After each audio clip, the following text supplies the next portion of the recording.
Real quick, I want to talk about proper disposal.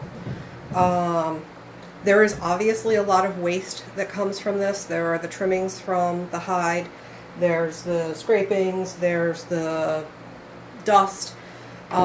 You can use the dust for hide glue. That is what it was used for in period. So if you have a catch basin of some kind, go ahead and use it for hide glue. It's awesome. David Bianco out on the West Coast does that. Perfect use for it. What I do with it, because I don't make hide glue, is I actually throw it over the bank and let the bugs eat it. I only do one hide per month maximum. So this is not like an environmental catastrophe that it would be if I were doing like 12 hides per month.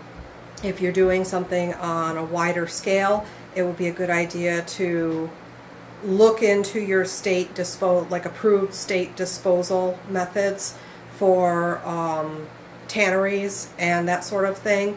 New York State does not have very many tanneries because of our environmental laws.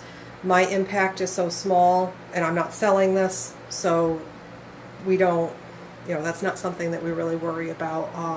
It's less than what would happen if we just butchered a pig.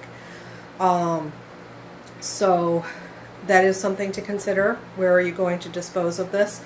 There is a smell that happens with these things. A lot of times I'll use baking soda on the floor while I'm working so that cuts down on the smell, and then I make sure that when everything is dry, I clean it up, I mop.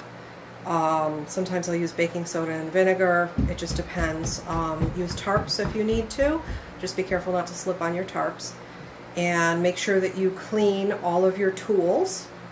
Make sure that you use fresh masks rather than recycling your masks, because obviously you don't want to be breathing that stuff in. And always, always, always take a shower after you have worked on this. You do not want dead animal gunk clinging to your body. So those are just some basic precautions to take in terms of cleanliness and disposal of leftover materials. All right, thank you. Bye-bye.